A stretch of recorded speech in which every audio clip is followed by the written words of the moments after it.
Welcome to the Palace of Megapixels. This is Super Mega Crash Brothers Turbo!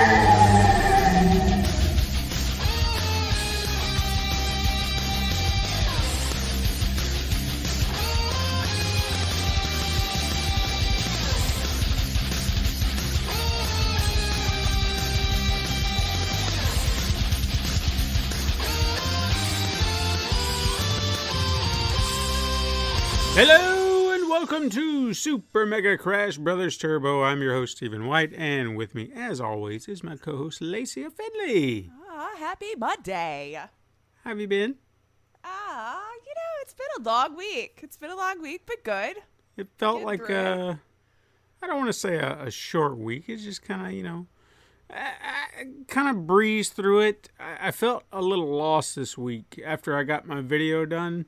You didn't know? have like a side project really to keep you occupied? I mean, I do. I always have something I could be doing, but I just felt lost. Like, I finished this big thing, and I was like, what do I do now? You just don't know how to chill and relax, huh? No, I don't. And honestly, that's kind of what I did after a while. I got it in my head. I was like, you know what? Find something to relax. Just do something for you. And so I actually caught up on some reading. And good for you. You know, that was something I'd been wanting to do, and I did it. And even this weekend, I kind of got to this point where I was looking outside, and I didn't know if it was going to rain. My lawn could probably use another mow, but it's not quite because it's been kind of this iffy weather where it's cold and warm and cold and warm, so the grass isn't really sprouting fast. And I debated on it, and then I was like, you know what? No, I'm going to relax. I'm gonna do something I want to do. So we actually did like a binge watch of the first 3 X-Men movie yesterday. Oh, fun. It was just like, why not? You know? Right. Why not? Yeah. And speaking of which, I mean, might be spoilers to some people. I don't feel like a spoiler because they've already shown it in trailers. And if you can't piece it together, then what are you doing? But I'm trying to prepare myself. Not to say that it'll be directly linked, but you kind of prepare for a movie and then you go back and you rewatch other movies. Well, I thought it would be fun to kind of revisit the old X-Men movies because rumor has it X-Men are going to be showing up in the Doctor Strange movie on Friday. So I thought, hey, why not? So I can kind of refresh myself. Yeah. So if they do any references, but and here's another thing that could be considered spoilery. But again, they showed it in the trailer, and I put the little dots together. Yeah. So they have not shown, Professor Xavier in the trailers, technically. Okay. But there was a voiceover where you hear a voice that sounds very much like Patrick Stewart. Mm-hmm. So you can kind of connect those dots, right? I would think, yeah. That said, there was a new trailer or a TV spot, I guess, that came out this week, and they show a shot, and it's just a person's hand on what looks to be like a chair, and it's moving, from right to left. And what I gleaned from this brief shot, you have a man wearing a green suit, a blue tie, sitting in a very yellow chair of sorts, and all of that is very reminiscent, almost identical to the animated Professor Xavier from the 90s X-Men cartoon. Ooh, okay. So on a deep cut there. That raises a lot of questions for me for this movie. Like, I am so excited. I'm going Thursday to go see it. Good for you. And I have done everything in my power to avoid any potential spoilers, but I know that's kind of like you just got to stay offline if you really want to be safe on those.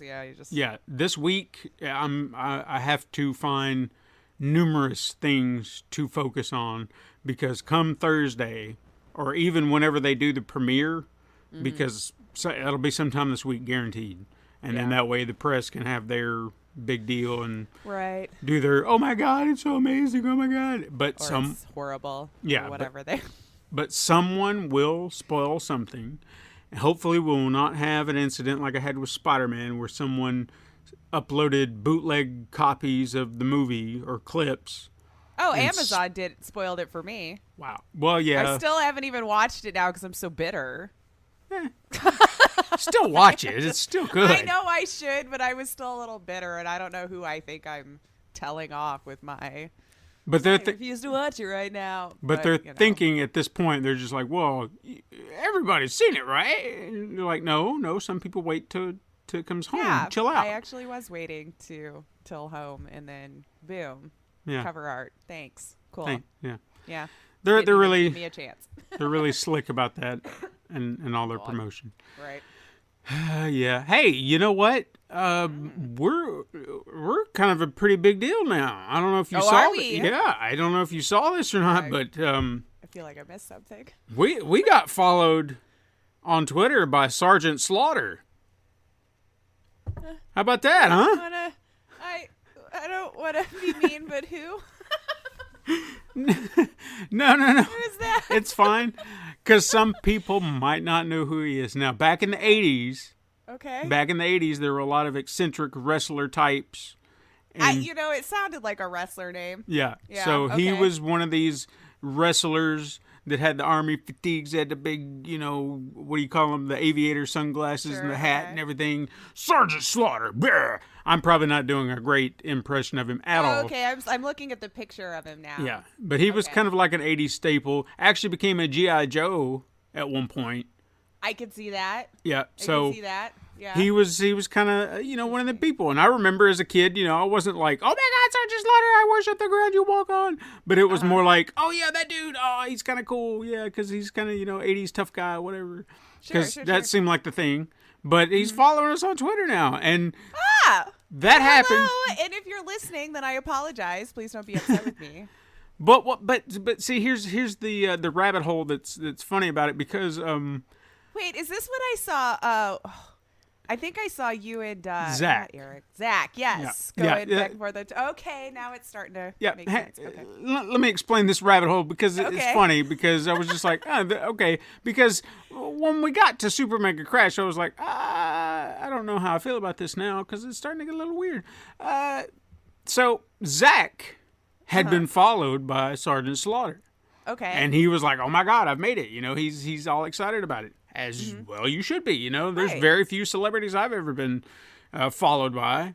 Yeah. And so he was ecstatic about it. And I, in kind, responded with a GIF like, oh my God, that's amazing. Right. The next thing I know, I'm being followed by Sergeant Slaughter. And I was like, oh cool. Is there a check mark? Yeah, there's a check mark, which I'm like, all right, cool. So I was like, cool, that's awesome. Sure, awesome. So I followed him back. And then, you know how when you do some activity, the other accounts are like, hey, this happened with the one person. Yeah, so-and-so liked whatever post, yeah. So that happened with the Super Mega Crash account, and I saw the tweets through that, and I was like, all right, like, just whatever. And then after I liked that, those interactions, Sergeant Slaughter started following Super Mega Crash on Twitter, and I was like, okay. Okay, well, this is fun. So, if you want to go on there and follow or like all the comments too, you too could be followed by Sergeant Slaughter. just letting you know, if this is something you need in your life, you can go do that. All you have to do is like the interaction, and like it could happen. It's like the one time Michelle Milet liked my comment about a game she was in, and I'm like, yeah. It could happen to you, okay? So just, if that's something you want in your life, go for it. Go for it. Okay. That's all I'm saying. Oh, that's fun. Now that I have the context. I remembered seeing the little back and forth with you and Zach, but, I didn't look any more into it, Yeah. I was like, I'm going to let the boys have their fun with whatever they're talking about, right? Well, while we're on the subject of speaking of Zach, the newest episode of Podcast Symbol came out. Talking about Batman Begins, which, after talking about Batman and Robin is a step up. Right. If you've ever seen that movie. And hey, look, and as I kind of said in that the Batman and Robin, if you like that movie, then good for you. It's not my cup of tea. Yeah, I was hoping there were people, and I had very little hope that there would be, and I was right, is that no one was going to like this movie. Batman and Robin. And it's a train wreck of a movie. You can tell. It's tough to love. Yeah, it's a 2-hour toy commercial. It's just, it's a ride. Mm-hmm. It was one of the first movies I ever remember watching in theaters, walking out in silence, going, "The fuck did I just watch?" One of my best friends fell asleep. Yeah, and rightfully we were so. in the theater, and I remembered looking over, and she was taking a nap, and I went, "That's how well this is going right now." Mm-hmm. Yeah, it was just it's a terrible ride, but it was a lot of fun talking about it, and the editing of those guys over there. They're great. Shout out to Eric and Zach and Troy. They're all amazing editors. How they do that stuff is beyond me. So they between the three of them, and there may be more that I don't know about, but those are the three I know of. Mm-hmm. They get those episodes pumping out. I know Eric put a lot of extra effort in trying to get Batman Begins out yesterday or the day before or whenever the hell Friday. You're leading up to the Batman, right? Yes, which all that's recorded, and I'm assuming everybody's put in there. I know I did, and it was a mouthpiece. I didn't mean for it to be that long, but I had a lot. Well, it's a long movie, so I guess you need a long. Well, I mean, I know it's probably rough for them when people submit long pieces. Sure. And you have to kind of work it in. But I had a lot to say about the Batman. And I wanted to make sure that I got all my points in. And what's funny is compared to some things I heard in the Batman Begins episode, made me start to reflect on kind of how I felt and what I said about Nolan's trilogy compared to Matt Reeves' Batman.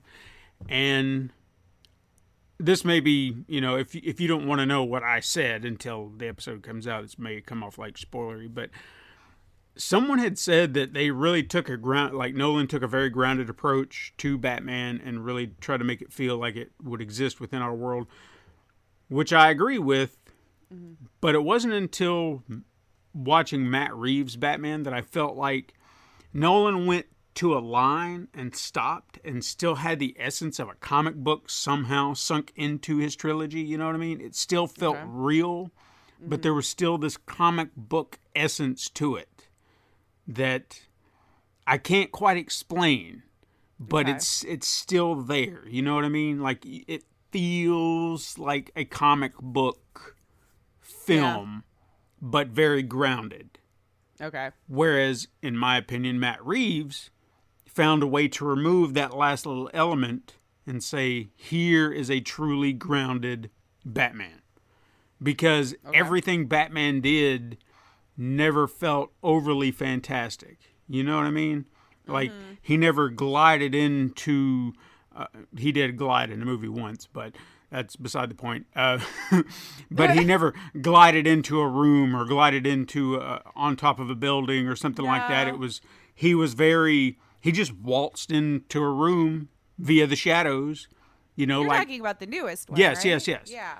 There were never moments like that where he felt like he was just coming in very theatrical. No. It felt very before any of that, in my opinion. Yeah. Earlier in his life. Mm-hmm. Yeah. It was just dude figuring stuff out, and it was kind of cool. Right. Just to see how smart he actually is too, which is kind of an element I feel we've been missing a little bit. Now, this is coming from someone who was never a huge fan of the comic, so Sure. If my opinion doesn't matter. But as far as a film version goes and everything, that was what was the most interesting aspect of it for me, was getting to see a different side finally. Yeah. Than just super rich guy with gadgets, which is fun, which was also fun. Mm-hmm. But yeah, it was nice to have a little bit of a different take on the idea. Yeah, finding the Batman, I think, was the most interesting aspect of it, because you're looking at every time, even with Christopher Nolan's Batman, Bale just seemed like he went through the training. We saw all that, and then he becomes Batman, and it's like he's not a flawed Batman ever. Right. You know what I mean? And only having been trained one way, which is my complaint, I think, is the same as everyone else. And again, I'm was like, I'm sure he's the best samurai person in the world, but what about all the other fighting styles and stuff, you know? And again, I'm not knocking those films at all. Love them to death. I mean, they're amazing. Like them too. Yeah, but he as Batman becomes suddenly just perfection. I am Batman personified. I am Batman. I do no wrong. But yet you see him struggling to find what he needs to be. The fact that that's actually the theme, if you really look at it from beginning to end, when we first meet Batman, he terrifies everyone, not just the criminals, but the people of Gotham. They're like, I don't know who this guy is. I just watched him beat the hell out of a man. Well, damn near to death. We might be into spoiler territory, but it's kind of the, I guess if you want to skip this, us siblings go like 20, well, I mean, we'll keep it as spoiler free as we can. But that was kind of what's interesting to me and made it a little bit more believable, was because the fact that he wasn't just so forward facing in the world and this staple, because that was always that disbelief that I always just allowed to be. Okay, Clark Kent put on his glasses. None of us know who it is, all right, whatever. But being such a public figure, you would recognize that voice. Maybe that's why they tried to introduce the, know, or whatever. But to me, it seemed more steeped in reality that way, that you wouldn't really be quite sure who it was, because Bruce was never just hanging out in the limelight, throwing dinners, having all of these things, which I think would be an interesting character arc, actually, for the second one. I don't know how he integrates into society. Yeah, but I mean, they did a good job with that. I feel like in the Nolan movies, where Bruce Wayne, now that was a complaint I think I heard in the Batman Begins. He still had the dinners and was forward facing. Well, it was how he presented himself. He was like this carefree, I don't give a shit kind of rich kid who was just like, yeah, whatever, woo. Like you wouldn't see that guy being like, you wouldn't immediately go, that seems like Batman to me. He's just like, woo, party man, woo. Okay, yeah. Let me and two escorts. I don't want to say the wrong escorts. Sure. They were escorts. They get in that pool in the hotel, and he's just like, I'm going to buy the hotel now because we want to swim here. Woo, money. Sure. Okay, it just seems like you seem like a jerk, and you're just like, all right, well, screw that guy. The rich bachelor guy lifestyle. Yeah. So that was kind of a nice way of approaching that, to where you wouldn't really connect those dots. You're looking at him going, who the fuck is this guy? Right, and then you don't see Batman in that, because it's completely opposite, But with the new one, the recluse, you're not seeing him all the time, so I could see where you wouldn't connect those dots. But at the same time, maybe you could, because he is a recluse, and then you'd be like, why don't we see this guy more? I still think it might be an out of sight, out of mind, since he's not constantly like in the news because of his company or whatever, that it's not constantly a recall for you. So why would you think those two things connect? I guess you would think rich billionaire would be the vigilante running around the city, Right. If we were looking for a realistic approach in a comic book movie, Yeah. I'm willing to forgive a lot of stuff as long as it's entertaining. Yeah. No, but I think that's why I liked that approach. Yeah. Because it made more sense to me why we probably wouldn't recognize that the two are the same. Mm-hmm. No, it was a fantastic movie, and again, go check out Podcasters Assemble for our breakdowns and all that stuff. Support those guys; they're amazing. I should have got in on it. What's my problem? Why am I not doing it again? Well, I mean, some of the movies, Batman was when they announced Batman, I thought, because I was going to take a break. And I did take a break from the Matrix movies, because I don't have a skin in the game for that. You know what I mean? But Batman, I have strong feelings about Batman, to the point where, like, the 89 version, that's one of the first movies I can genuinely remember seeing in theaters. Like, my parents took me. I was probably 9 or 10, depending on when that released, and I got caught up in the hype. I had the T-shirt when the movie came out on VHS. I had that. Eric even reminded me of a Diet Coke commercial that was on the VHS tape that I had completely forgotten about. And I was like, I don't know this at all. Yeah, it was like, all it really was the guy that played Alfred. He picks up the phone, he calls Batman, and then I can't remember what the conversation was, but at the end, I remember. And then they had that little jingle, which I can't remember. It's like, just for the taste of it, Diet Coke. Oh, God, you're right. Yes. And then the little Diet Coke can had like a little back cape on it. Yes, whatever. Yes. So, yeah. I remember that. VHS days, you know what I'm saying? Yeah. Anyway, I know everyone came here to talk about Batman, but what about... I have no idea what they come here to listen to. Hey, I'm filling time because, spoiler alert, I don't have a headliner. But anyway... Listen to him. I had nothing to do this week. I felt lost and hollow. I just couldn't focus. I'm sorry. What about, did you happen to see, I don't know if you watched it all, I just watched bits and pieces, the White House Correspondents' Dinner. I did watch it. Well, I watched Biden and Noah. So did I. Those are the highlights. Right? Like, I don't have interest in everyone's speeches, and I'm sure they were all lovely and great and meaningful and powerful, and I'm sure I would have felt things. But, eh. Yeah.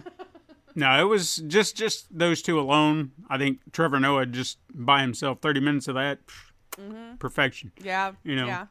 And I still love that he's sitting, like he can tell a joke and roast in a way that it never feels vicious. Well, I just love his response when they get like the boos, and he's like, don't he's boo. trying, don't do that, like totally turning it around, like it's not about me. Yeah, why don't boo that guy? He's trying or whatever. Exactly. Those are fun. Yeah. So I'm glad they brought him back. I love the jabs that they took, and I don't know. It's feeling very cringe to me. I have to be honest. Like I don't mind the roasting. I don't mind the fun and games and all this kind of stuff, but it just doesn't feel as jovial anymore. Because I felt so cringe on a lot of the jokes, even if I thought it was funny or something. Like, I just wish we could. Because we've seen how comedians are treated nowadays. It's for sure. They're like, you can't say that. You can't say that. Why not? Yeah. As long as you're not tearing anyone down to the point where it's like a vicious attack. Right. You're just roasting someone, kind of a little friendly ribbing. I mean, he ribbed on Biden. Well, as you should. The man, there's plenty of material from either. Yeah. My God. And the man sat there and laughed. He laughed at the jokes. Like when he said, what was it? Everything's up. Gas is up. Gas is up. Food is up. Everything, Yeah. Like, yeah. It's like, come on. What's going on here? Just laugh at it. Come on. What are you doing?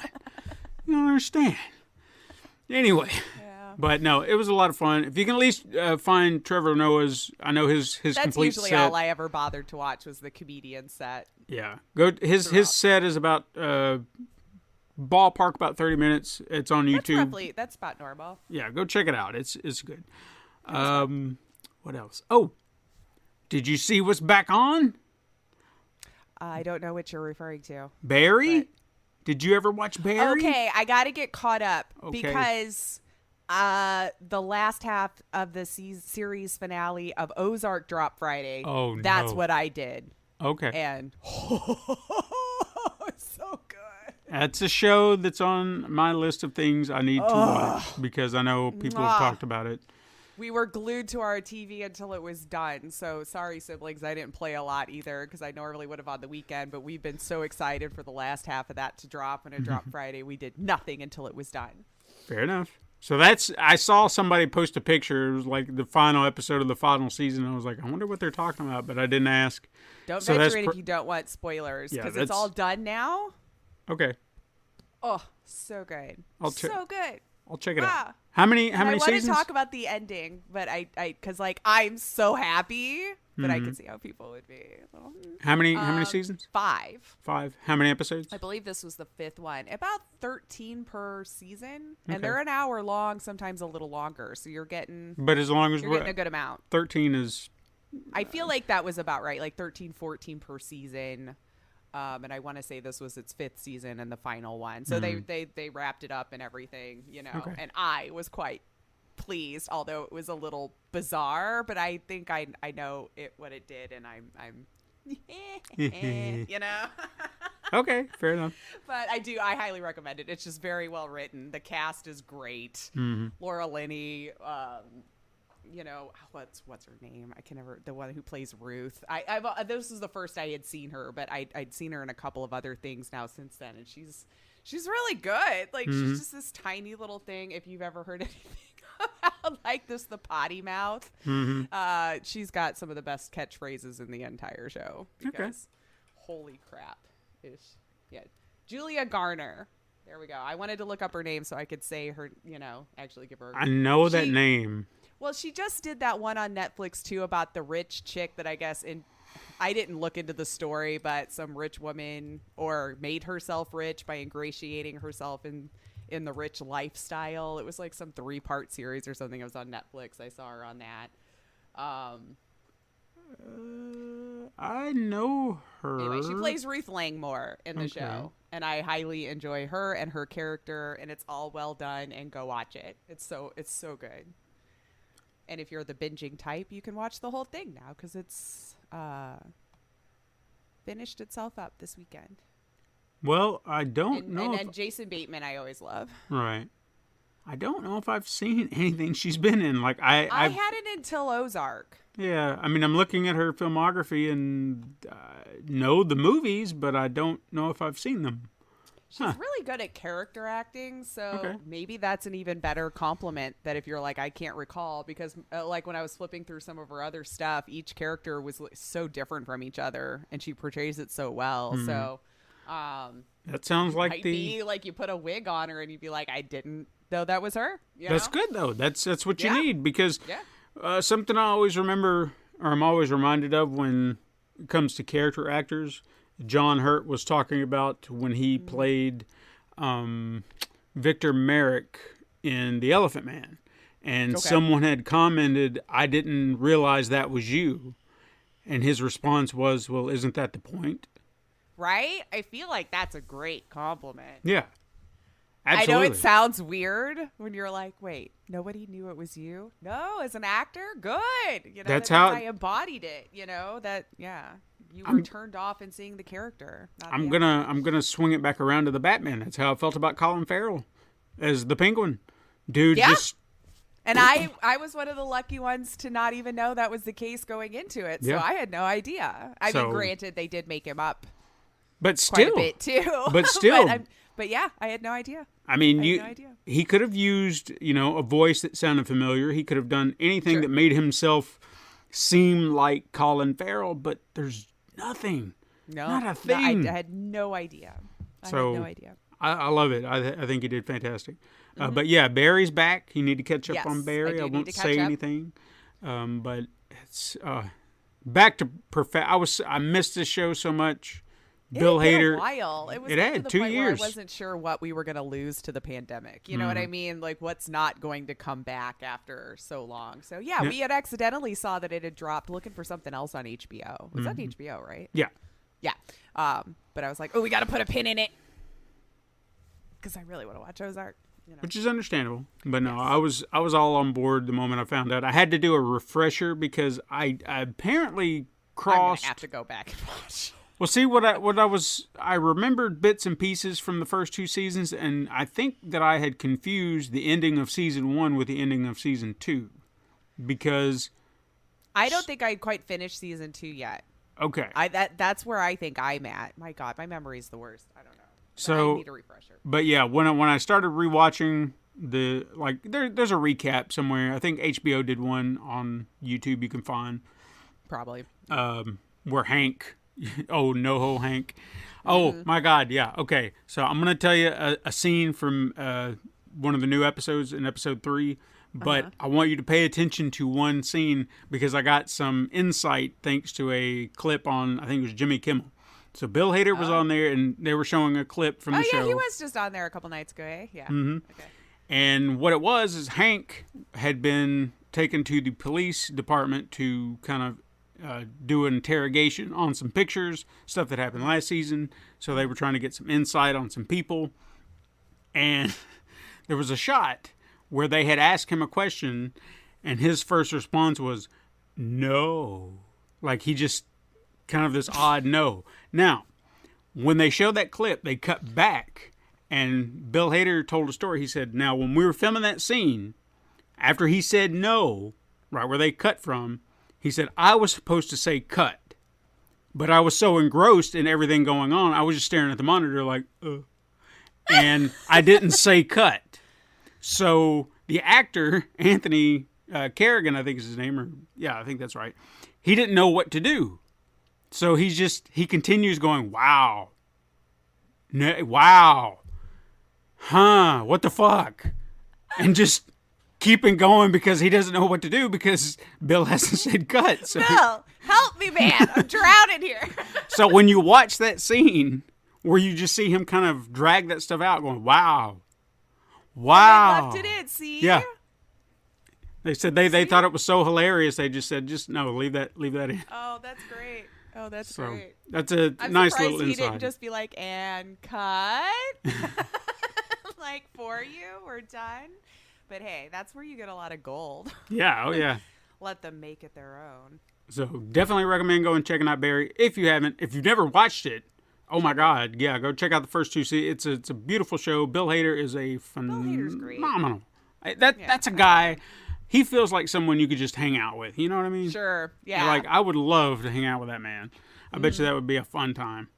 Last thing I wanted to bring up, because I thought this was kind of funny, since I think this happened not that long ago, that I had mentioned, like, I saw a video or an article, and I was like, hey, didn't I just talk about this on the show not that long ago? And now here's somebody else doing the same thing that I just did because, I just thought it was funny, Okay. And that all this stuff got brought up. So there's this other show that I watch on YouTube called Toy Galaxy, and they reminisce about old toys or old TV shows and stuff like that. It's a great show. Highly recommended if you love that nostalgia from way back when. They did an episode about Battletoads, and I thought, holy crap. So if you want to see like a different take on that, he pretty much covers similar ground that I did, but, adds in a few little wrinkles here and there. So if you want to go check that out, if you want a little bit more of your Battletoads history, go check that out at Toy Galaxy. It's good stuff. And they got, like I said, they do extensive research. They really condense, but, they still find a way to tell everything while condensing everything into one. I don't want to say bite size.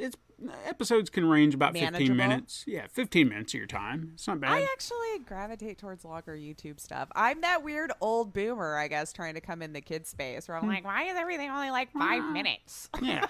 It depends on what it is, because like if it's a show that I watch regular, like Good Mythical Morning or even the Mythical Kitchen stuff where they're cooking stuff, 20 minutes, 30 minutes, even when they go to 30 minutes is like, well, what are you doing on the show? And then maybe I'll consider it. Like Good Mythical Morning I'll watch regardless. The kitchen stuff, it just depends. Like if they go into 30-minute territories, like if it's something it looks really, really good and I want to see how they made this, sure.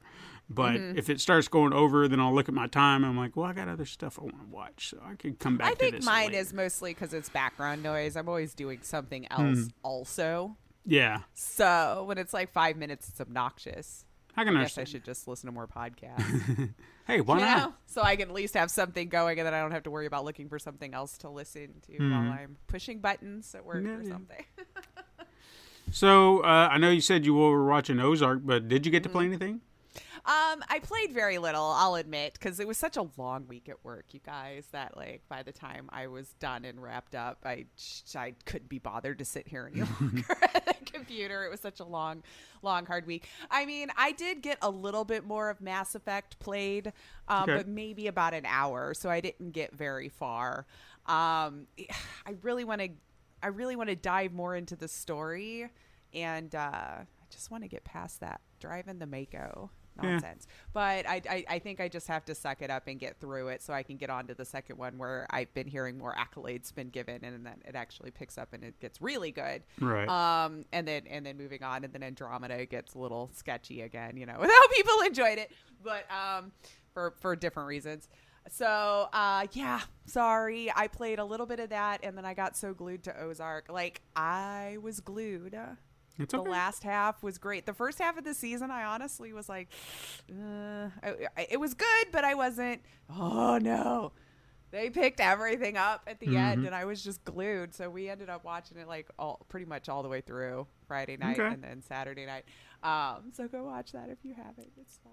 One day you'll watch one of the ones I recommend, and we can talk about that too. Ozark is definitely one of those that I've had on my list because I have heard good things, and I just keep thinking, I'll get there, and I've yet to get there. But hey, I've lost a few shows thanks to some cuts recently, so I'm starting to free up time. yeah. Mine was coming back in too, and then you got to watch Severance too. So then we'll be caught up. Well, Severance that requires paying money for. That's true. And That's true. I chose not to do that. That's fair. But I don't know. What have you played this week? I will get through some more Mass Effect. I feel it in my bones today. Well, the only thing that I have played this week is after I finished Horizon, I was trying to think of something that would be, a little lighter, I guess, to play. Mm-hmm. And I finally started Walking Dead, the final season with Clementine. Oh, yeah? All right. Yeah. I got it on sale some time back and had forgotten about it. And then I looked and there it was. And I was like, oh, yeah, I did get that, didn't I? So I've got through the first 2 episodes, and then I have been meaning to play the additional 2, but just hadn't got there. Probably do it today. I don't know really if I have anything else going on, so I might do that today. But look at the lawn, read a book. Yeah, I don't know. It was one of those it was nice going back into that world a little bit. It felt. I guess I'd been so removed from the Telltale stuff for some time. God, it's been a while for me too, yeah. That when I came into this one, it felt like this was an improved version. Like, I don't know if this was off of a new engine or something, maybe. That's what I was going to say. I feel like I heard them that they did have a more upgraded version of whatever their engine was using, but I hesitate to be confident. Like a lot of I think so. Obviously, playing on the PlayStation 5, the load times are a little faster. Oh, God, right. I would imagine. But there is the occasional, get your circle rolling for a minute or two, and it's like, all right. I did look it up. There was 2018. They did ditch the old engine. Okay, sorry. Well, what's going to bother me? What's interesting about it, I mean, graphically it looks, about the same as it did, but improved. Like, you can tell a lot polish. Of the graphics and everything look a lot more polished. There's a lot less glitchiness or little things like that where you're just kind of like, it looks shoddy or interlace the lines and stuff like that you get at times. The background work is where I'm really impressed because it reminds me of the comics. Whatever they did, there's a lot of shading they did to a lot of the buildings, the backgrounds, things like that. So I was really impressed with that, just the aesthetic. But the story's great, cast is great as usual. I'm interested to see where this goes. I was very, like Katrina was watching as I was playing, and she started questioning some of my decisions because in my mind, there was a scene, if you remember correctly from the previous season, Clementine had taken care of a baby. Yes. And now that child has grown. I think he's about... How old's Clementine in this one now? She's got to be in her teens, See, I was wondering if it was teens or early 20s at this point, because I feel like she was 13 or 14 when we met her. Yeah, if she was... But I could be wrong. She might have been like 9 or 10 or something. All right, well, let's say she was 10, okay? Okay. And then say we bounce to the next time we see her, maybe 11, and then she's got the baby next time we see her, she's 12. By the time this kid is grown, 16, 17, okay. She's pushing it, maybe. Old enough to be moving around and stuff? Yeah, like she's still a kid, like she still admits she's a kid, but... you can tell she's got some age on her at this point. Yeah. Okay. But there was a moment in the first episode that I was curious if it would have played out differently had certain decisions like I had made prior to that. Sure. Because you probably didn't have saves imported. Yeah. Well, no, I mean there were some surprisingly because I had when it started the game it says, "Do you want to import original saves?" And I was like, oh yeah, could I do that? And then Would you remember what you did? I thumbed back down, I had to look through my game saves. Okay. And I found at least the one from the last game, like A New Frontier. So I downloaded that one, hoping that whatever and I think I only had to make 2 crucial decisions through the recap to kind of put everything in place. Okay. But everything else kind of rolled over. So I was like, all right, well, that's good enough. I don't have to make new decisions for everything, because I would like some things to follow through. But there was a moment where I know we'd had conversations, and I think it was, you're trying to teach the kid, that they said up front, everything you say and everything you do, he's paying attention. Oh, I'm like, God. okay. Like a kid would do. Yeah. And I think one of the lessons I taught him, because he had a gun, and he's like, okay, so you know where we're going, you know what we're doing. And he's like, yeah, I know. And he's like, and this is not a toy. This is very dangerous. So what do we do? And then you had to choose one of 3 options on what you tell him. What is the first rule? And I said, always aim for the head, because he's fighting zombies. That's the reason you got the gun. Always aim for the head.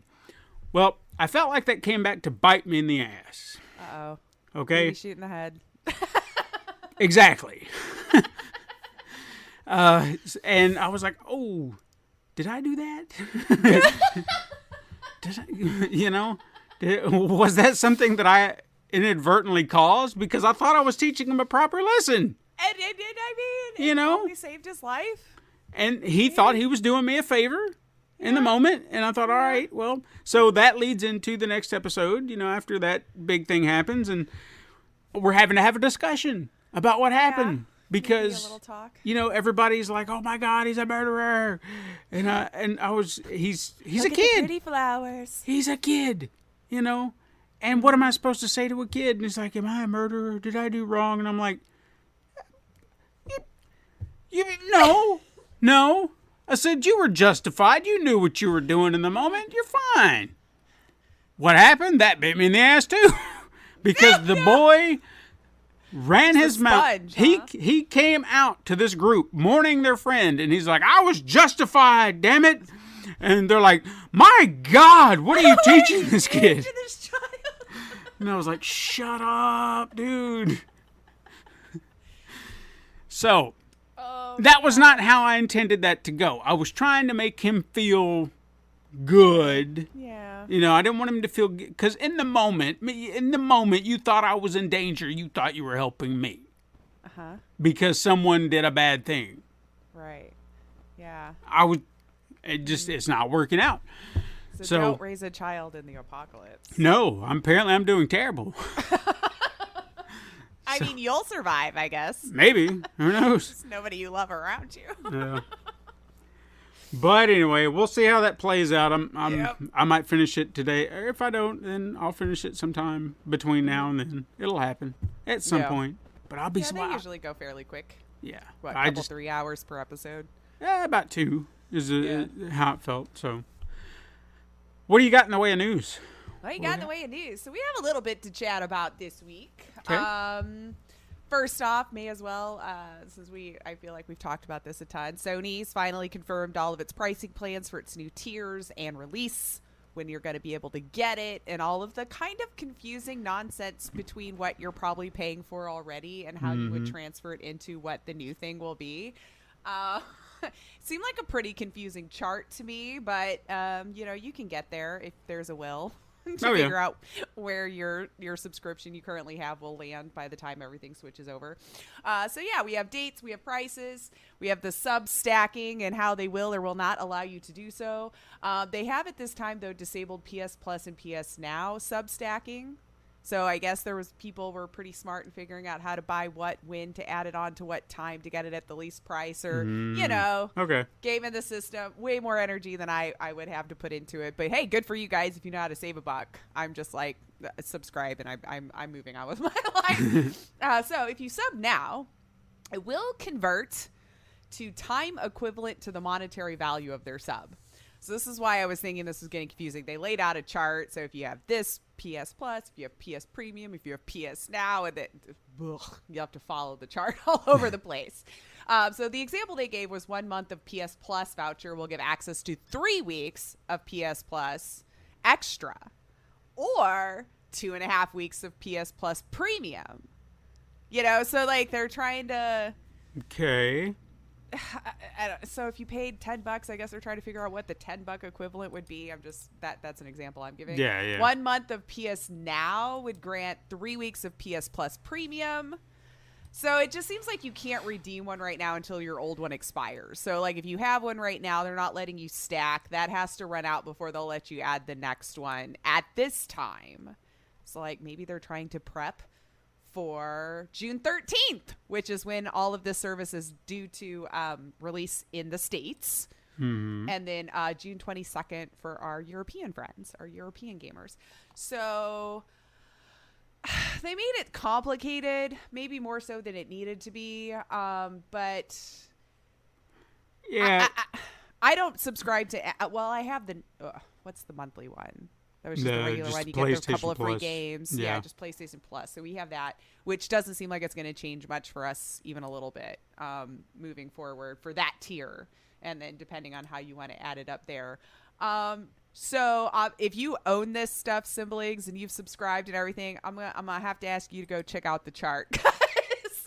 I don't know if you're the type who tries to sit there and buy these vouchers and move them around and stack them accordingly to get the most value out of it. But you might have 2.5 or 3 weeks worth of a new service, depending on which tier you already have. But while on that topic, the first few PS Plus Premium retro games supposedly leaked, because that's what we do these days. We just leak everything. We don't like to learn it in the know. Mm-hmm. Tekken 2, Worms Armageddon, Worms World Party, and Mr. Driller for the OG PlayStation will have all appeared on the PSN backend.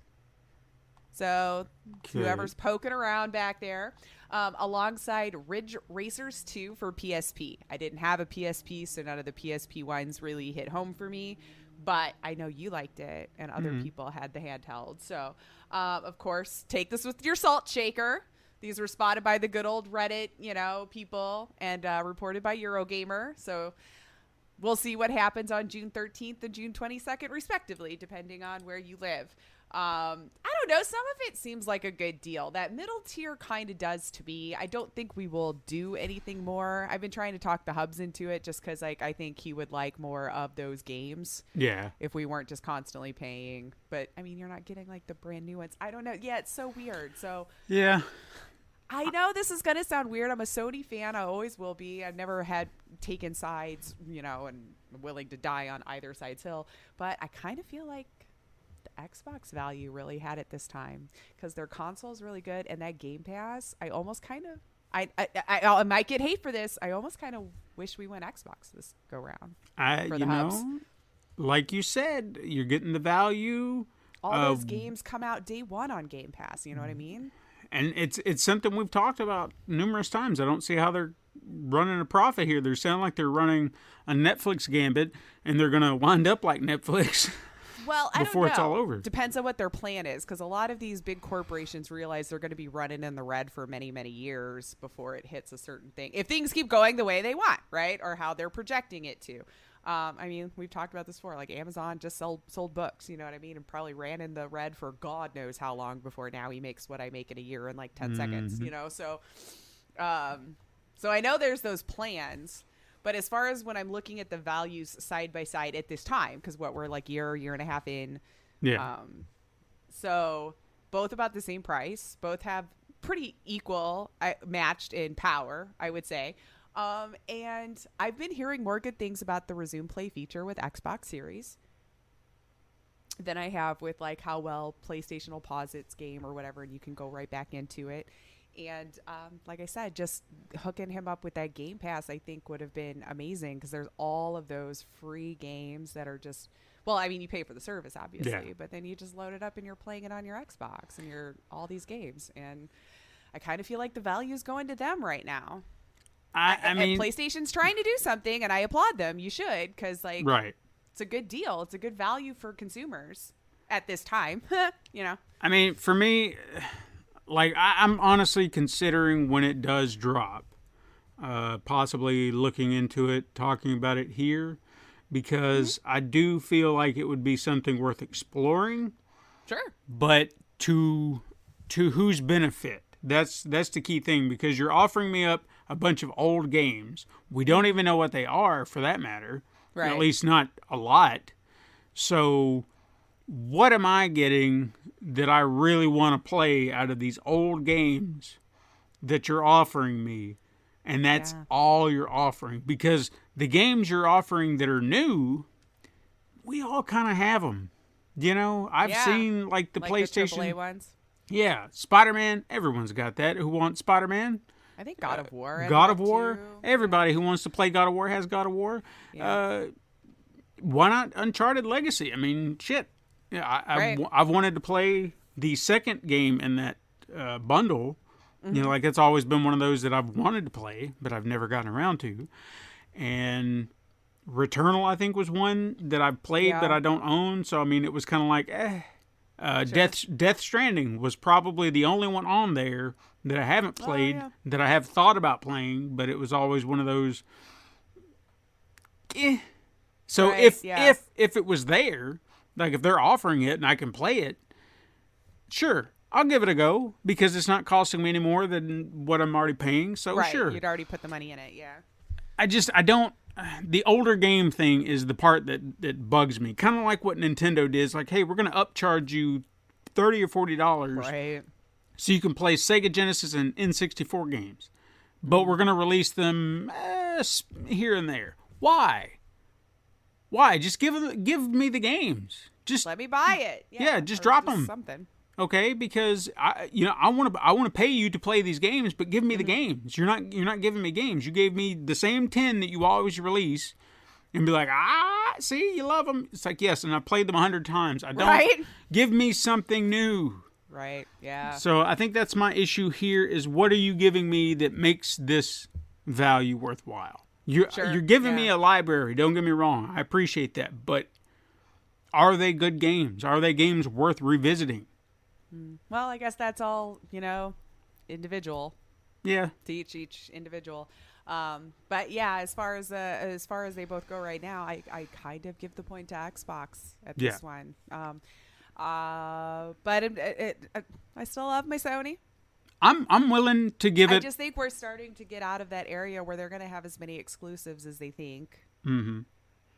Because I don't know. Everyone's buying up everyone, so we'll see.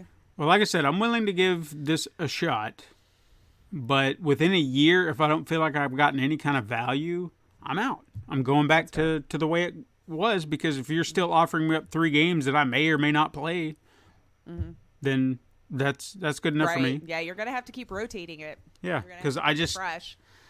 I don't want to pay for something that I'm not utilizing. If I never play these old games, then what am I paying for? Kind of like with Apple TV. I didn't know Severance was coming on, damn it. You freaking can't. Exactly. See? Yeah. Well, we can't see that kind of future. But I also think that a lot of people who are, and I mean, I may be wrong, but those that would have those super hard feelings for those older games probably have them. Yeah. And have probably made sure they had systems to still run them. And I know that's not always the case, because, dear Lord, I know if I would have just known in the 90s that I would want to keep one of those computers to run some of my old games, hindsight now. Mm-hmm. But, yeah. I mean, Nintendo would get more of my playtime if they would start, and I know there's probably licensing issues and whatnot in play, so that could have a lot to do with it, but if they could find a way to circumvent some of that stuff and put some classic Nintendo games on there that I remember that I have not played in decades and could just really fuel that nostalgia fire for me, I'd do it. I'd be all over it.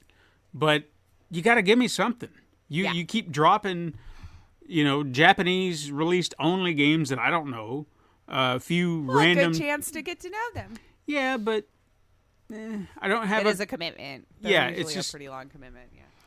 There's just a lot to it that you're just like, well, yeah. And some of the games, you go back and you revisit them and they're fun for a minute. It's like, I remember this, and then you're like, well, that was good. That was fun. Right. Yeah. I'm I don't done. know that I want to do this for another 3 weeks. No, yeah. I'm good.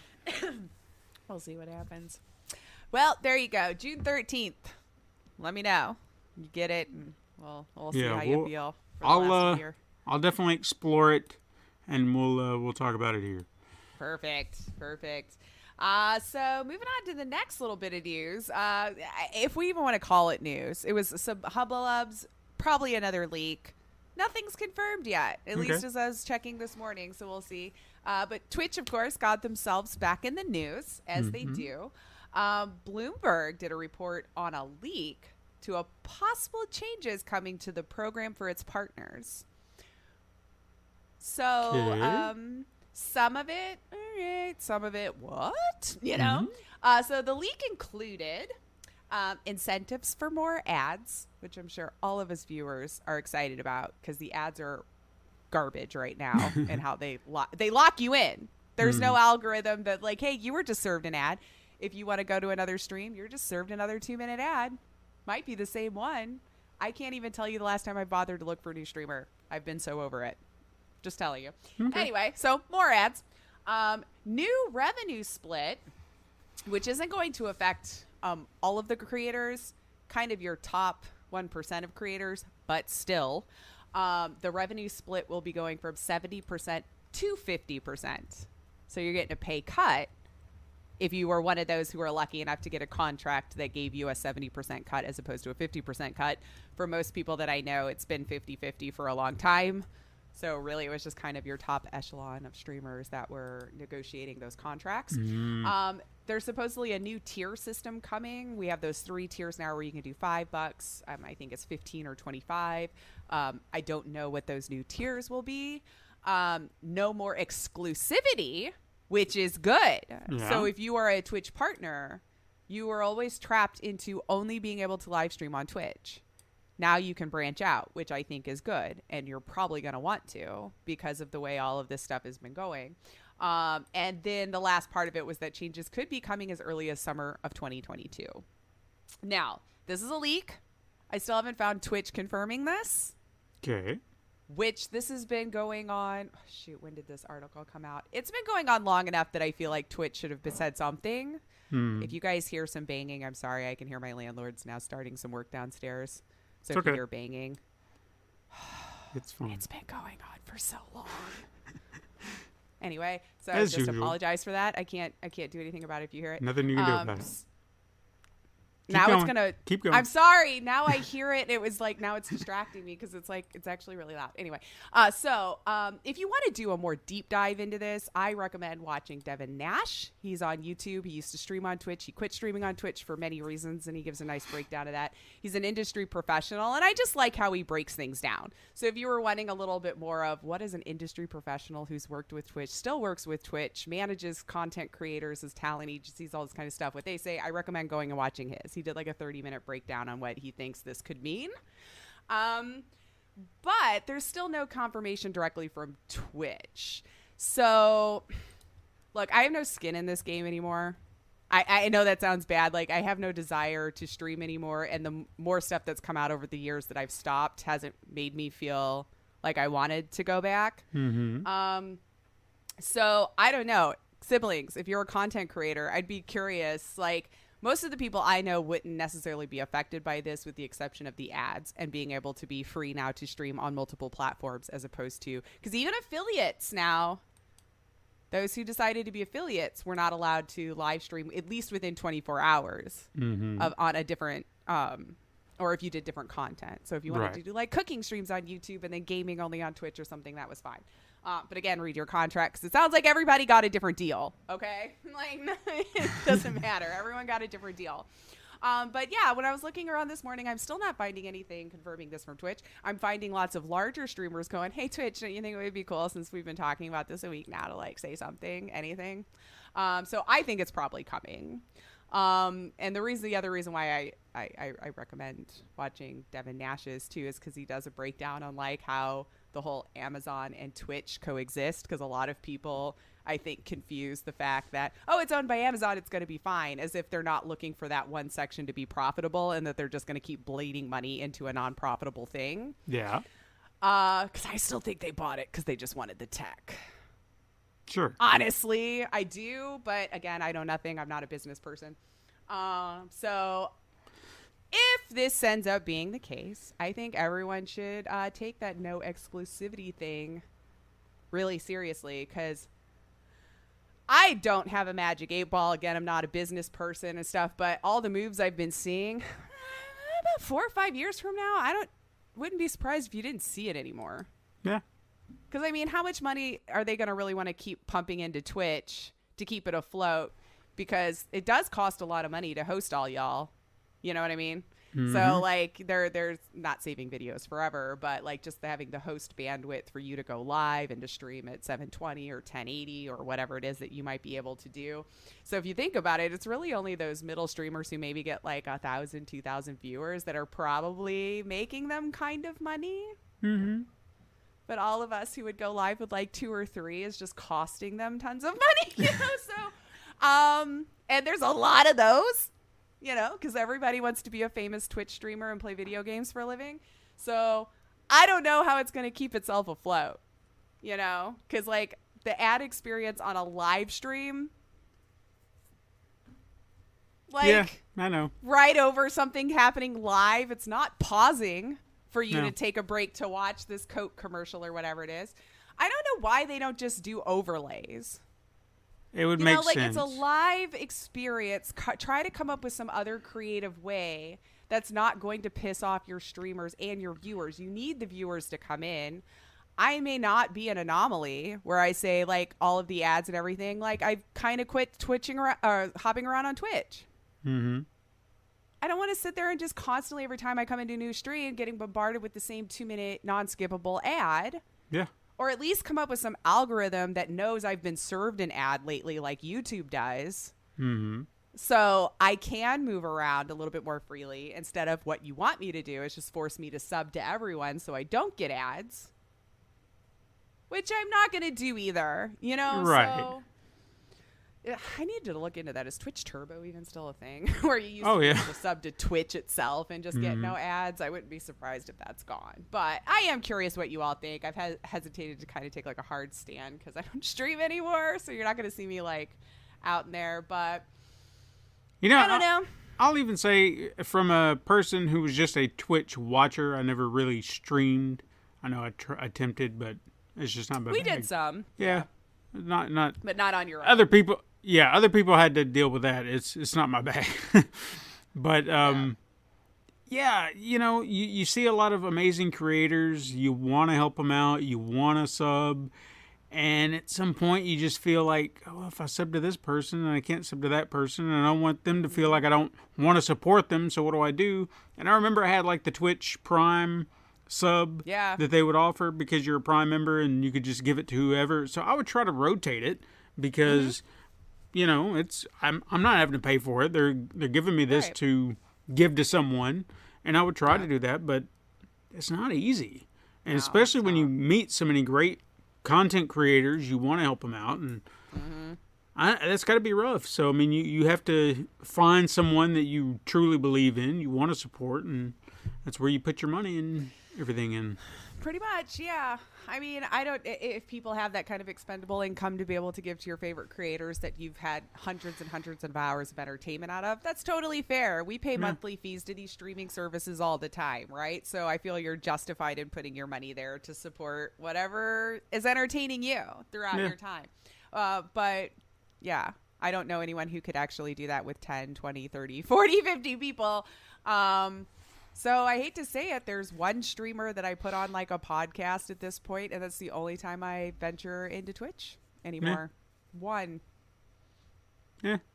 Yeah. And there's lovely people still on there, I know, but like, I don't know. You don't have time for it. The medium has lost its appeal at this point. And anyway, so we'll see what actually happens with that. I don't know, siblings, do you think the Twitch's silence is more or less going, oh, crap, yeah, that's what's coming, and we're putting off as long as we can saying yes or no? I'm sure. Because, I mean, I feel like if it was a lie, they would have stepped in front of this already. But, again, what do I know? Hey, we've seen how other companies deal with their nonsense. They'll either commit overcommit or undercommit, and I'm talking about Disney and Warner Brothers. You know what I'm talking about? Okay. I don't know. So, well, let's put it like this. So, there's so much stuff. We're all aware. I know we've all been following the Johnny Depp Amber Heard situation. Okay, I'm like addicted to it. Sickening to admit I am, and I usually don't give two shits about celebrities at all. I don't know why I'm addicted to this trial. I don't know. Everybody is though. I'm so addicted to it. Everybody is. My wife tells me every detail. But you know, when all this started, Johnny Depp lost his career. You know, which you know it's funny too because Warner Brothers, I guess they kind of went twofold on it because Disney just said, we're done. We're done with Johnny Depp and his Pirates movie. And, you know, obviously he's upset about that. He's mentioned that here recently. He's upset about that. But they just cut him off. They did the same thing to James Gunn when all those tweets resurfaced and were like, well, you're fired. And it's like, whoa, what are you talking about? He's been doing work for you and you're just going to dump him like that? Oh, yeah. And they was like, well, look what he said. And it's like, but years people ago, might think we're horrible, so we have to step away from it. Yeah. He said that years ago. He issued apologies. Like so many people, you say stupid shit and then you look back on it and be like, yeah, that probably wasn't the right idea. I know if you time traveled back 20 years, I probably said something that would be considered offensive today. We were just lucky we didn't have the internet to voice all of our thoughts on at the time because like... That didn't mean that I was, you know, a hateful, mean, racist or whatever. Maybe I just didn't know better because that was, grow, hopefully. Yeah, that at the time. I'm not saying I said the N-word, just clarify. But there may have been something that I said about a certain group of people, and I said the wrong word, you know, because at the time maybe it was commonplace. Unfortunately, right? Yeah. And we were just like, hey, this is how we refer to people, and as time went on, we're like, we don't say that. Yeah, we're maybe like, that is pretty hateful, actually. Like, now that we've taken the time, not to throw my father under the bus, but I on occasion catch him using the term colored, and I'm just like. That is a generation thing for sure, though. Yeah, and I know I'm not saying it's right or wrong. I'm just saying like. But it's ingrained my grandmother in him. was in her 90s, grew up in Mississippi. Oh, I heard a lot. And just casually. Yeah. You know, like this is just. And keep in mind, I'm not defending what he said or what he's saying that when he says it. I'm just saying it's so ingrained into how he used to speak that everyone would have done it if they were brought up in that time. Right. So whether it's right or wrong or not, you would have. And if you say you wouldn't, well, no, you're probably doing something now. Then in 20 years, you're going to look back on and go, oh, shit. You know? So just stop it. You're not better than the rest of us. We're all a product of our time. And then hopefully we learn and grow and move with it if we actively want to improve ourselves. Yeah. Like I said, I'm not trying to condone what he says. I try to make a point to be like, you know, might not want to use that. Maybe just say their name. Yeah, maybe don't say that term, you know. Yeah. But what can I do? I mean, I'm not going to pick a fight with him. And I know there's plenty of liberals out there that would. Well, how dare you? No, I don't know that they would either. They would. They may be doing the same thing you are. Like, I love you. I know your heart's in the right place. And you know, trying to correct. You know there are people out there that would. I know there are people out there that would yell at you about it, but I don't think they're doing the same things in their own lives. Virtue signaling online to try to make you feel like a bad piece of crap and trying to make everyone else feel like they're the one in the right. And then they turn off, you know, Twitter and go do the same normal crap the rest of us are doing. No activism is being seen. You know? So. And no, we haven't turned conservative. We're just middle ground people who don't give a damn about either side. That's all I'm saying. I'm looking at all of it right now going, no. Yeah. This is such a mess. Everything needs to change. Hey, I don't even remember why we got off on this tangent. No idea. I don't even remember what started this is why you love Continue. Us, though. Yeah. Hey, keep going. Bioware wants a union now. Good. Yeah, like this is how we have to do things these days, it seems. So a group of contractors actually that work for EA-owned Bioware is trying to unionize. Part of the reason because they're being required to come back to the office May 9th. But this is what's interesting before everyone's like, oh, and that's all it is. The other employees aren't being made to. Just the contractors, which is what's weird. So all the while, BioWare employees who work at the same location are being offered a hybrid work from home option. And the group that is employed by Keywords Studios, who is a company who offers QA testing, localization for game devs, things of that nature. They've been working directly with Bioware team in Edmonton, Canada, and have worked on Mass Effect Legendary Edition, the latest Star Wars Old Republic expansion, currently working on Dragon Age 4. So the new mandate requires Keywords Studios employees to come into the office May 9th, which I'm still unsure why it's just the contractors who would have to and not the employees. So interesting to look at a different country going, oh, you're being crappy to them too. It's not just us. Makes you feel like my sisters. No, I'm joking. Nobody should be doing this, but they want better pay and time off. Obviously, they're paid at this time minimum wage, which is $15 Canadian, works out to about $12 on our side, US, which, look, I know Canada's expensive. So $15 an hour, just I can't fathom making that where I live now, and I know they're more expensive than we are here. But so yeah, they've even made statements. We want to keep playing or delivering these amazing experiences. We want to keep working on these amazing projects. But like, what? Like we need to live our lives too. And one of the employees even said, it's just that we need to be able to support ourselves. It's just as simple as that. Like, the other people who are working full time are getting better pay and of course better everything.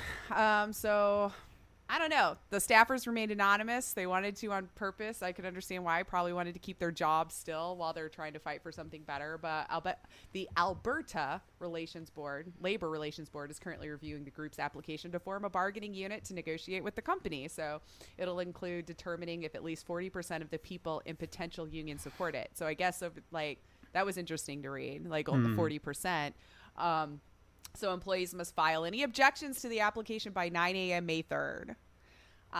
So that'll assume if it moves forward or if they vote on it. So I'd be interested to see if they get that, because I wonder if it's going to be another thing like how we're seeing with Activision, where they're trying to split them up with Ravens. But they wanted to be union, so we're giving all of our regular employees the pay and benefits they wanted, but we can't give it to you because you already signed contracts and blah blah blah. Blah, whatever BS.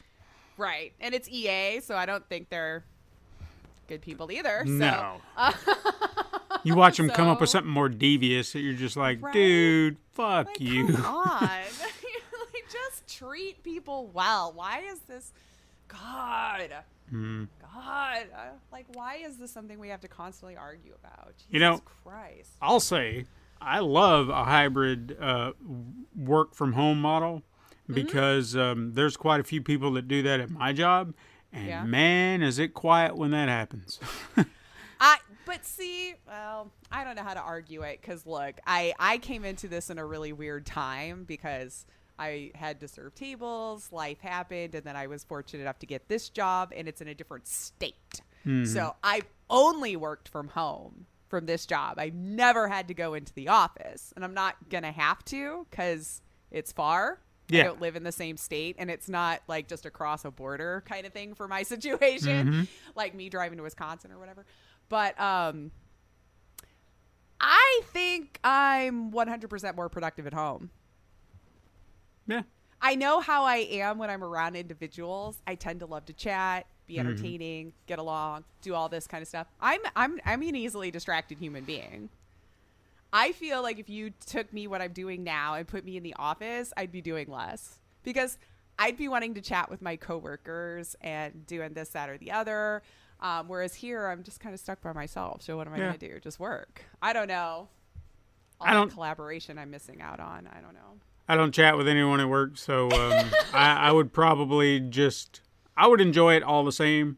I think I would focus a little bit more. I don't think I would get, squirreled all that often, because sometimes it happens. Like I'll be sitting there and you hear people yapping and they get loud, and you can't focus on your podcast because they're somehow getting through your headphones because they're speaking so loud, and you're just like, God damn it, I can't focus because I'm trying to listen to this, and then there's this other voice over here, and then you just turn it off. Yeah, so then I can't focus on my work, and then I just I go down a rabbit hole of something else until they stop talking, and then I can come back to my work. So I'd probably be more productive at home. Yeah, I agree. Yeah, I think I am, but I like having the option because I know there's plenty of people in the world that enjoy leaving their home and would love the option to get out of the house, or they do like that environment.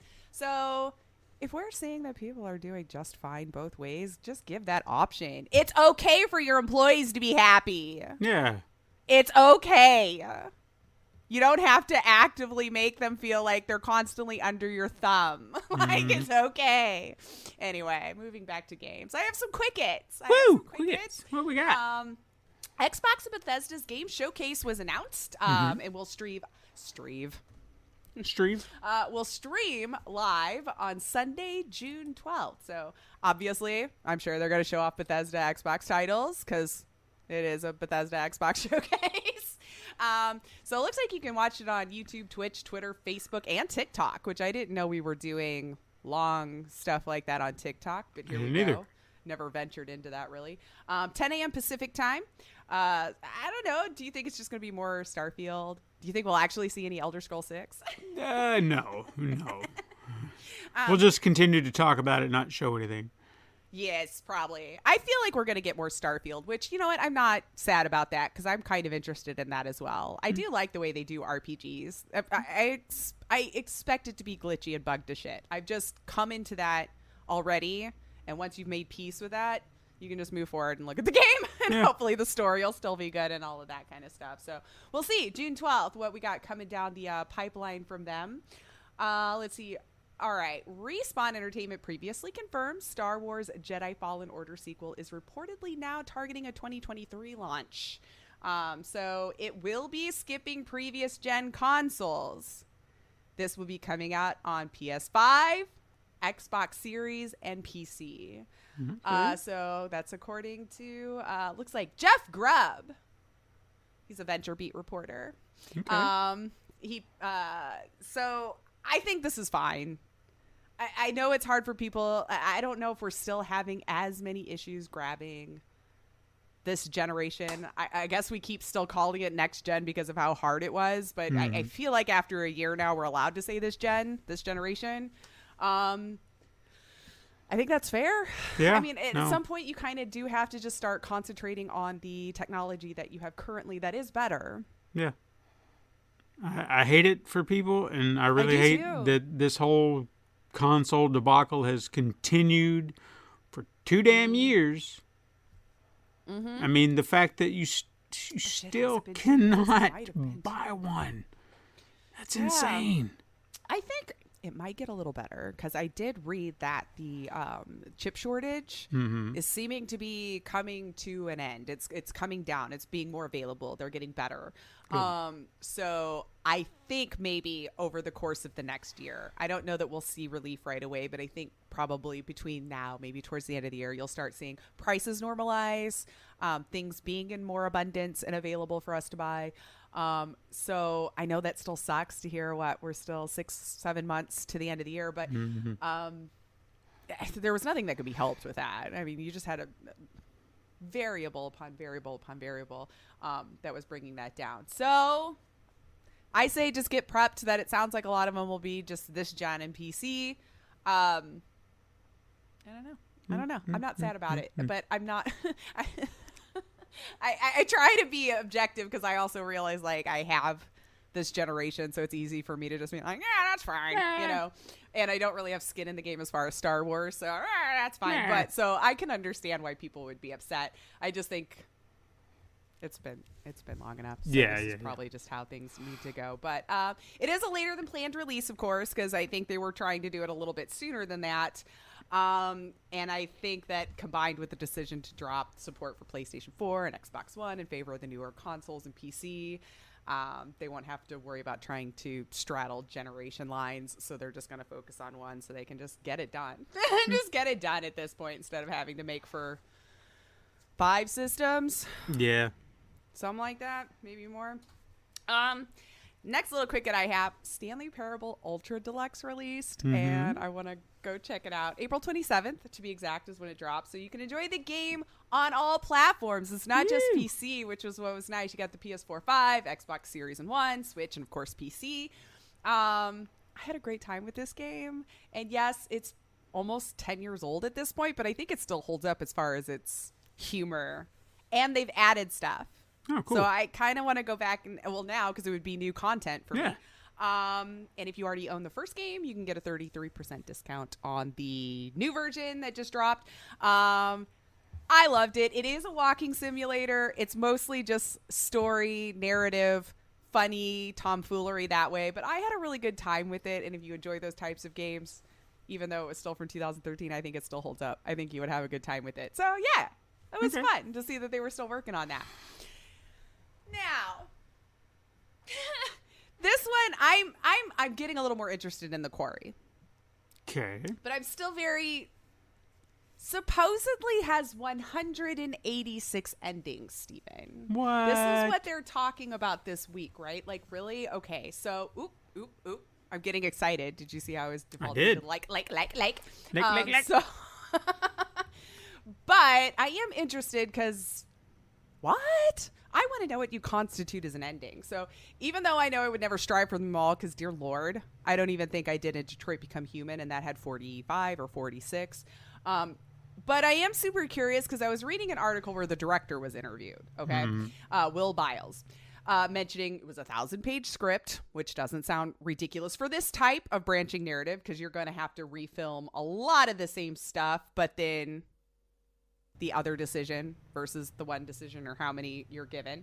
And even stating that the stories along the way are varied to go along with the different endings. So sounding extremely ambitious. So these branches could have big or small consequences. Some will significantly affect the story's overall arc, while others will have impact in game relationships. So he's quoted as, "We really like the idea of giving you context so you can have the exact same conversation, but know that that person has just killed someone and the context changes everything." So maybe you're diving more into a decision gave you more insight into one character versus the other or something. And so now this conversation that you had in the first playthrough hits wholly different now that you know something else. My guess. I do, though.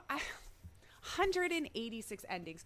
I want to know what constitutes as an ending. Is it like still images in the end credits for what happened afterwards? Is it woman died with amulet and then woman died without amulet? You know, like, how varied? What if it's not playing through the entire game? Like, you could potentially end the game from the beginning. Ooh. Like they did in Far Cry 4, I think it was. Oh, like the secret ending? Yeah, where you start the game sitting at a table with in front of the main bad guy, and he says, "Oh, I have to go deal something. Wait right here, and I'll be back." And then gameplay-wise, you're supposed to get up and get out. But if you stay there, he'll come back and be like, "Oh, thanks for hanging out." That could be and a then fun one. You have like a little conversation, and then the game ends, and that's like you just beat the game in like 10 minutes. You know, I thought that was kind of neat. It was like, oh, okay, that's neat. I didn't know about that till after the fact because I never would think to just leave my character parked somewhere for 5+ minutes at a time to see if anything would happen. So would people discover these by accident? Hats off to you, man, because it would have been a complete accident for me to find out. Sure. I do tend to leave my games when I wander off to use the restroom or maybe make myself a lunch or whatever. I wonder if I would notice if it happened while I was gone even. I'd come back. I'd have no idea that scene had played or what's going on. Yeah, the credits are rolling. Like, what happened? What did I do? Yeah, like I just made a sandwich. So I am curious what they constitute as an ending, though, because 186 sounds... We'll see. I mean, it could be minor changes, and that's what I'm hoping it's. Yeah, that feels like a cop out. But it is a different ending, so technically speaking, I guess it could count. I mean, you could already go ahead and count on like however many characters in the game. Maybe they can all survive, so there's an ending, and then for each one that dies, that's an ending. So that to me feels like a cheap way of saying, well, it has this many endings because now instead of one person died, 2 people died, 3 people died, nobody died. There is a large cast in this. It seemed about on par to saying, the others, you know. You think? Yeah. I think it's larger. Because, well, I think I've played them all with the exception of the very last one that dropped in their anthology, the Dark Pictures anthology. I've not played the 4th one on that, but I've played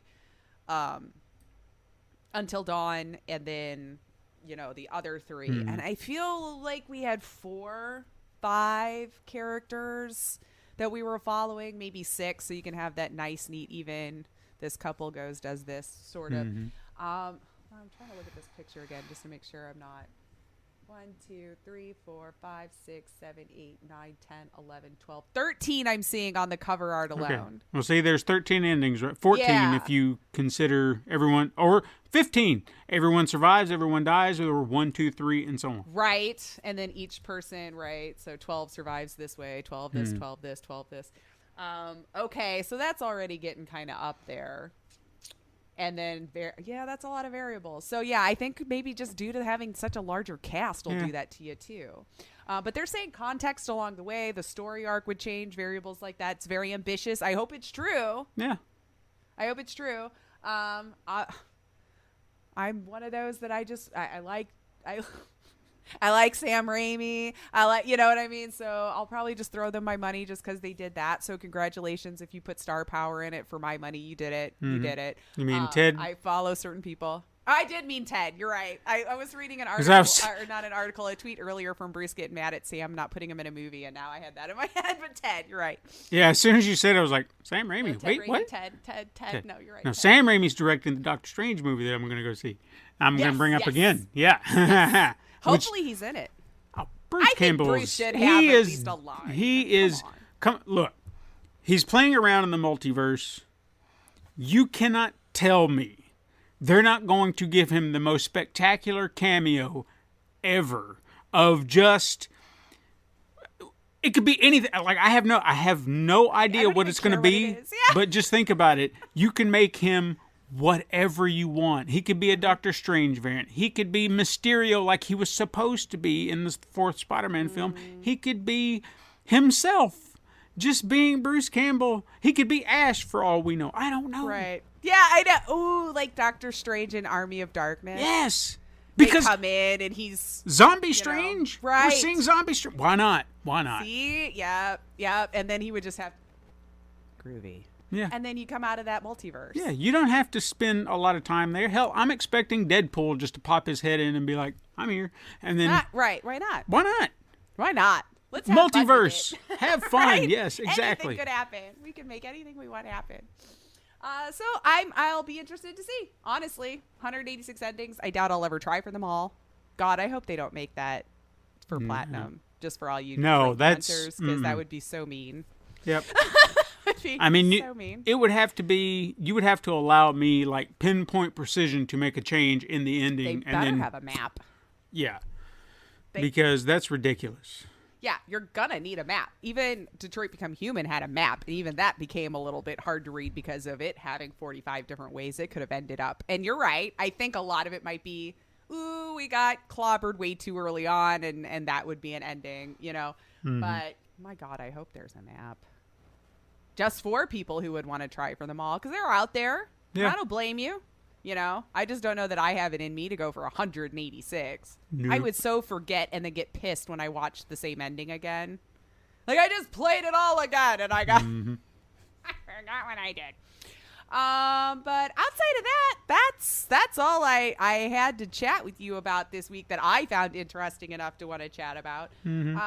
Activision Blizzard shareholders agreed to the buyout, which didn't seem like a huge big deal because it doesn't mean anything's still moving forward. It just means like they're like, okay. Yeah, it's happening. Like we didn't think it was already going to happen. So. I mean, I think so. Yeah, it's going to happen. I mean, there's everyone's allowed to just own everything. Yeah, that seems to be the way of things now. So it's going to happen. Let a few people own everything and whatever. I've given up. But yeah, no, I got nothing. I'm sorry. I just I was just aimless this week. I'm sorry. It's getting tough. I'm starting to run. I need someone to put together headliners. I need someone to do research and just put together some stuff. Like, if I could hire somebody to do that, that would be amazing. If anybody listening feels like they could do something like that, let's talk. I mean, I need a break. Maybe that's what we just need to do. Well, I still like my one idea. Maybe I should just do it here. Maybe, siblings, what do you think? I play Steven's all-time favorite video game. Mm-hmm. And Steven plays my all-time favorite video game. And then each of us would have to discuss it on the show versus why. Yeah. You'd be down for that. It might be the only way I'll force you to play it. And I mean, like, literally right now, we do have varying different, like, in what we prefer in our gaming experience. That is true. Is different. Is pretty different, actually. So sometimes they cross. Mm-hmm. Like, I know we both enjoyed Red Dead and things in that vein. You do tend to like the more open world shooty kind of stuff, and I tend to go a little bit more where I want more of a story or a role playing element to mine. So I think it could be interesting. Yeah. Or just an excuse for me to force myself to play a game that I wouldn't normally go towards in my, own life. Yeah, that's true. That's true. I mean, I might end up loving it and going, why am I not venturing out more? Right. Some of these? I mean, right now, I can honestly tell you I've got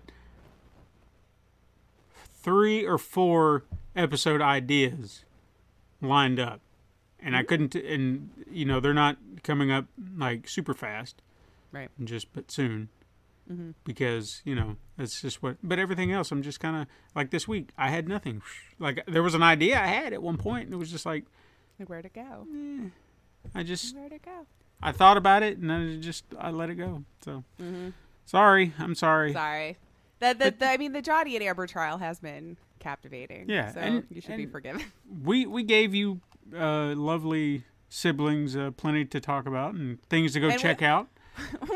We never go short on time. No, look, we're still 90 minutes of your time already. Yeah, you said you had no headliner, so I definitely went a little deeper on some of them than I would have. But it's called editing on the fly, people. Mm-hmm. You plan for both scenarios. We're professionals. Right, definitely profesh. Well, all right then. Well, that's our show. That is our show. You can hit us up sometime on Twitter at Super Mega Crash. Go to Instagram, view the weekly icon art. Steven puts his time and love into. You can also send us an email, siblings, to supermegacrash@gmail.com. So let us know what you like. You can keep what you don't like to yourself. But, whatever you feel inclined to do. You can support the show by liking and leaving reviews on your preferred podcast app, and even going to patreon.com/Pencil and Paper Productions. And if you want even more Steven goodies, go to youtube.com/Pencil and Paper Productions. And your latest video, Deadpool versus Wolverine, is on Joe Blow YouTube right now. If you want an easy access, I'm creating a playlist on my YouTube channel, so it's just labeled Joe Blow. Those are going to be all the videos that I do. So if you want to find them, go to my page, and you should be able to find the playlist in that. And I recommend it. This last one was so much fun to watch, y'all. So go check that one out. And then, of course, we suck at Discord. Help us be better. Come on over and join, and make us do better things. Yeah, we can talk to you. We can chat about whatever you want. I'm a fan of GIFs and memes. I like dad jokes. So if you've got some good ones of those, come let me know. But that is all. Thank you so much for listening, siblings. I am Lacey Finley. I am Stephen White. And you could join us. Oh. I just wanted to throw out, I know we say you can listen to us everywhere, but we're all now currently on Samsung Podcast, which I didn't know was a thing until recently. I was just going to say I hadn't heard of that, so it's a new thing. We're on there. Too. So if that's your bag, you can find us there too. There you go. I guess maybe you need to tell us where we're all at, because I don't know anymore. That's why everywhere. That's why I stopped naming them off. I'm like, this is going to be the last 20 minutes is just me naming podcast platforms. But, you like a platform, check it out. See if we're there. We probably are. Yeah, no doubt. No doubt. But thank you for listening, and you could join us again next time, Super Mega Crash siblings. But until then, game on.